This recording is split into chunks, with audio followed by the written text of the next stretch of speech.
김의겸 의원 있잖아요. 민주당의 김의겸 의원이 김건희 여사 주가 조작 의혹 관련해서 이런저런 얘기를 했는데 대통령 법률 비서관실이 죄송합니다. 김 의원 상대로 명예훼손 혐의로 고발한 거예요. 대통령실에서 김의겸을 고발했다.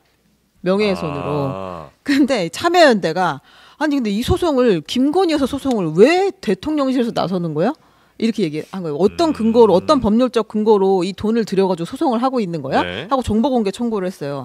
대통령실이 그때는 비서실 운영에 관한 규정에 따라서 다 관련 권한이 있다 이렇게 얘기를 했는데 법원에서 이제 얘기를 한 겁니다. 공개해라. 어떤 근거가 있었는지. 공개 없는데 공개하라고 그러면 어떡해요? 네? 공개 네, 법원에서는 뭐라고 얘기했냐면 대통령 비서실 내 각 부서가 어떤 업무를 담당하고 업무가 어떤 절차를 거쳐서 처리됐는지는 국민의 감시와 통제가 필요한 공적 관심 사안이다. 그러니까 공개를 해라. 이게 알 권리를 보장하는 거다. 이렇게 얘기를 한 상태입니다. 규정이 없는데 뭘 어떻게 공개해요? 뭐예요? 아니 지금 근거 규정이 없어요. 김건희 여사는 지금 현재 법률적 지위가 뭔가요? 없어요. 아예 없어요? 이게 문제입니다. 지금. 없어요. 그냥 대통령 그냥 배우자예요. 네. 그게 법률적 지위인가요, 그게? 아니죠. 그냥 부부 사이. 그렇게 봐야죠. 사이니까. 근데 만약에 제2부속실이 있다. 그러면 거기 예산으로 할 수 있는 거 아니에요, 이거는? 아니, 그렇기도 한데 공적인 권한이 없잖아요. 그런 분을 국가에 세금을 들여서 변호를 한다라고 인식이 될 만한 일들이 진행됐다면 이건 상당히 부적절하고 잘못된 거고, 대통령 배우자가 법률적인 문제가 생겼을 때 대통령 비서실과 법률비서관실에서 여러 가지 문제를 좀 처리할 수 있다라는 규정과 전례도 없습니다. 그렇기 때문에 이건 대단히 부적절하고 잘못한 것이고 이걸 공개하라고 그러니까 공개할 게 없는데 어떻게 공개하냐고요. 법은 나빠요. 법원이 문제예요. 아니 제 사법부정 뭐 잘 모르지만 아니야? 원래 이제 대통령이 되면 그 법원이 나쁘잖아. 아내 되는 분은 당연히 영부인으로서의 그 법률적 지위가 생기는 건 아니에요? 영부인으로서의 법률적인 지위에 대한 규정이 없죠. 아예 없어요? 그 자체가. 그러면 이전에도 그냥 되게 애매한 대통령 배우자로서 대통령과 함께 여러 가지 뭐 외교 활동 하는 데 있어서 그냥 뒷받침해 주는 거죠. 법률적인 규정이 있는 건 아니에요. 그러니까 이게 이제 무슨 말이냐면은 그 양승태 대법원장이 이제 사법농단 관련해서 무죄 받았는데 직권남용이 무죄 받았거든요. 그렇게 재판에 개입을 밑에 사람들의 이제 판사들의 재판에 개입할 직권 자체가 없었기 때문에 직권남용도 아니다. 이런 논리. 이게 지금 거의 똑같은 논리입니다. 아무런 권한이 없기 때문에 아무런 공개 근거가 없다. 요즘에 저 김건희 여사 뭐 합니까? 예전에 그 활발한 대외 활동 많이 하다가 조금 뭐 이제 자제하는 것까지는 알겠는데 경로하신답니다. 경로. 한동훈한테 경로하고 누구한테 경로하고 시국에 경로하시는 거네요. 대통령 부부가 다 경로한대요. 안 한다 마이드. 민주당 김의겸 의원, 이 직책은 당 대변인이지만 주요 업무는 의혹 제기인 것 같습니다. 지난 27일 대변인 명의 논평을 통해 새로운 의혹을 제기했는데요. 김건희 여사가 이 도이치모터스 외 또 다른 주가 조작에 관여했다고 주장을 했습니다. 김 여사가 이 과거에 우리 기술이라는 작전주 매매에 개입했다는 게 의혹의 핵심 내용인데요. 김 여사가 우리 기술 20만 주를 매도를 했는데 이때 어머니 최모 씨의 계좌도 활용했다고 합니다. 야당 대변인으로서 이 영부인의 의심스러운 과거 이력에 대해 지적하는 건 당연한 일인데요. 다만 이 합당한 근거도 함께 제시해야겠죠. 증인은 도대체 뭘 보고 어떻게 판단했습니까? 판단 근거가 뭡니까? 내가 판단하는 게 아니라 국가가 판단합니다. 김 여사가 우리 기술을 거래한 시점에 그 해당 종목이 작전주였다는 근거는 뭘까요?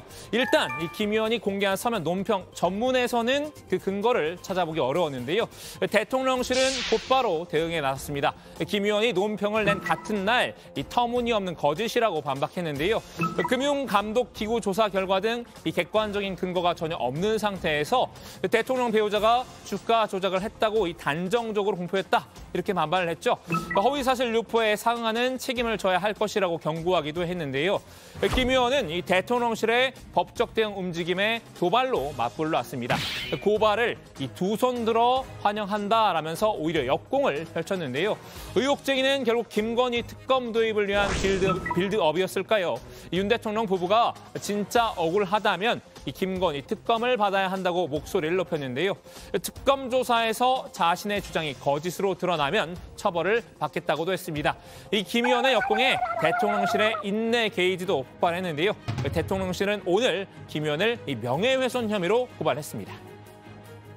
대통령 배우자가 13년 전 단순히 특정 주식을 거래한 적이 있다는 사실이 아무 근거 없이 주가 조작으로 돈값할 수는 없습니다. 아무 의혹이나 제기한 후 피해자에게 주가 조작이 아닌 것을 증명하라고 요구하는 것은 법치주의 국가에서 있을 수 없는 일입니다. 국민의힘도 이 대통령실에 힘을 실었는데요. 정진석 비대위원장은 이 비대위 회의에서 김 의원을 공개 비난했습니다. 흑석동 재개발 몰빵으로 청와대 대변직에서 쫓겨났던 김의겸 민주당 대변인의 엽기적인 행각, 우리 국민들이 언제까지 감내하며 지켜봐야 합니까? 대통령과 대통령 부인을 겨냥해서 인격살인적인 거짓 폭로를 계속하면서 억울하면 특검 받아라. 이게 도대체 어디에서 배운 행패입니까? 정 위원장은 이 김 의원의 이른바 아무따식 의혹 제기를 문제 삼았는데요. 아무것도 묻지도 않고 따지지도 않아. 묻지도 않고 오케이, 따지지도 않고 오케이. 김 의원이 사실 확인 없이 가짜 뉴스를 전파해 논란이 됐던 일을 줄줄이 나열했습니다.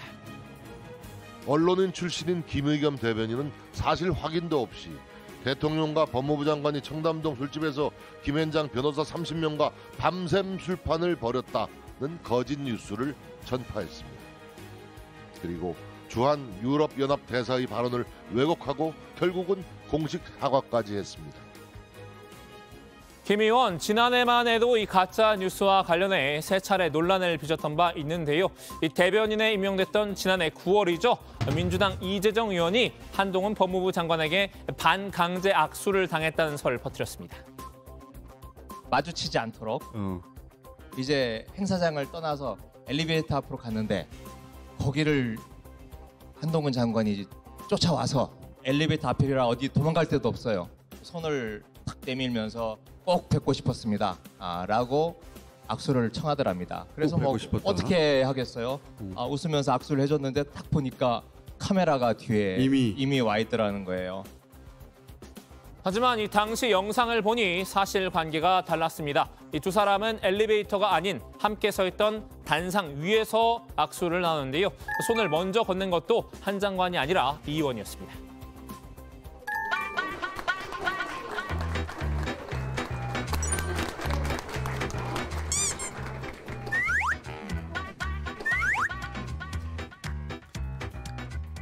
그럼에도 김 의원은 발언을 정정하거나 사과하지 않았습니다. 지난해 국정감사장에서 제기한 청담동 술자리 의혹에 대해서도 마찬가지 태도를 보였는데요.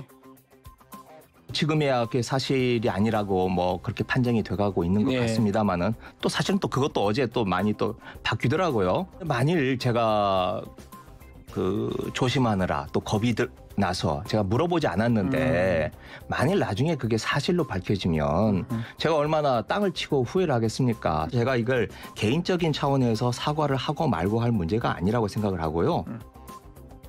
유일하게 사과한 게 마리아 카스티오 페르난데즈 주한 유럽연합대사의 발언을 왜곡해 브리핑한 사건이었습니다. EU 대사가 북한이 도발 수위를 높여가고 있는데 현재 윤석열 정부에서는 대화 채널이 없어서 대응하는 데 한계가 있는 것 같다. 자신이 대사가요. 김대중 노무현 대통령 때는 긴장이 고조가 돼도 대화 채널이 있었기에 교류를 통해서 해결책을 찾을 수 있었는데 지금은 그렇지 않다. 지난해 11월 EU 대사와 민주당 이재명 대표가 만났을 때죠. 김 의원은 EU 대사가 이 비공개 면담에서 현 정부와 전 정부의 대북 정책을 대조한 것처럼 브리핑했는데요. 하지만 EU 측은 왜 하지도 않은 말을 지어내느냐 이런 취지로 항의를 했습니다. 김 의원은 뒤늦게 그런 대안은 없었다고 인정했는데요. 이 혼란을 안겨드린 것에 대해 EU 대사님께 심심한 사과의 말씀을 드린다고 입장문을 냈습니다. 국민의힘은 민주당을 이해할 수 없다고 꼬집었는데요. 이런 김 의원을 계속 대변인으로 중용한 저희가 뭐냐고 되물었습니다. 근데 그분 지금도 대변인 하고 있어요? 제1야당의 대변인으로 김의겸 입을 활용하는 저희를 잘 모르겠어요. 이미 많은 논란을 야기시킨 분인데 그분을 잘 이해하기가 어렵습니다. 흑석동에서 부동산 컨설팅 하면 딱 어울리실 분인데. 민주당은 이 대통령실과 여당이 과민 반응을 보이고 있다는 입장인데요. 특히 대통령실의 고발은 검찰공화국의 일면을 보여준 것이라고 일갈했습니다. 지금 김의겸 의원이 제기한 것은 공개된 법정에서 다 당사자가 그 판사 앞에 현출한 그런 자료이기 때문에 굉장히 신빙성이 높은 것인데요. 네. 그다음에 서로 간에 공방이 있었고 그것을 갖다가 김의겸 의원이 브리핑 형태로 이제 말을 한 것인데 거기에 대해서 고발을 한다는 것은 어떻게 보면 이제 검찰공화국의 일면이죠. 법무부도 공방전에 가담했는데요. 김 의원의 논평 가운데 팩트가 틀린 게 또 있다고 지적했습니다. 김 의원은 이 도이치모터스 재판에서 김 여사의 주가 조작 범죄를 폭로해왔던 검사 2명을 다른 곳으로 보내버렸다고 주장했죠. 이 본보기성 보복 인사일 가능성을 거론한 건데요. 법무부는 어제 입장을 내고 이 명백한 허위 사실이라고 밝혔습니다. 전보 인사를 받은 검사 2명은 인사 규정에 따라 중앙지검 근무기간 3년을 마친 정기 인사 대상자들입니다. 본인 인사 희망이 그대로 반영됐으며 추후 계속 공판에 관여할 예정입니다. 그 외 이 도이치모터스 수사팀에 있던 검사 3명도 인사 희망에 따라 전보가 됐거나 국외 연수 중이라고 설명했는데요. 김 의원의 이 반복된 무책임한 허위 사실 유포에 깊은 유감을 표한다고 쏘아붙였습니다. 그렇다면 김 의원이 이렇게 리스크를 감수하고 거듭 의혹을 제기한 이유는 뭘까요? 진짜 이유를 말해봐요. 저 진짜 생각 많이 해봤는데 정말 모르겠거든요. 이 정치권 일각에선 김 의원의 의혹 제기가 지지층 내에서 인지도를 향상시키기 위한 목적이라는 분석도 있는데요. 김 의원의 지난 2021년도 후원금 모금액은 9,900여만 원이었죠. 비례대표 국회의원의 후원금 모금 한도액인 1억 5천만 원을 채우지 못했는데요. 반면 지난해에는 짧은 기간 안에 모금액을 모두 채웠습니다. 실제로 이 친민주당 성향 커뮤니티에서는 청담동 술자리 의혹 제기 이후 김 의원을 응원한 글을 심심찮게 볼 수 있었는데요. 김 의원이 의혹 제기 등을 통해서 이 강성 지지층의 마음을 얻었다는 방증인 셈입니다. 자, 오늘은 이렇게 김의겸 의원에게 주민해봤는데요. 김 의원 오늘 오후에 기자회견을 열었죠. 이 논평에는 없던 의혹의 근거로 뉴스타파의 보도를 제시했습니다. 이 대통령실의 반응을 보니 주가 조작이 사실이라는 확신을 얻었다고도 했는데요. 우리 기술과 관련해서 이렇게 고발까지 한 것은 전 대단히 이례적이라고 생각을 합니다.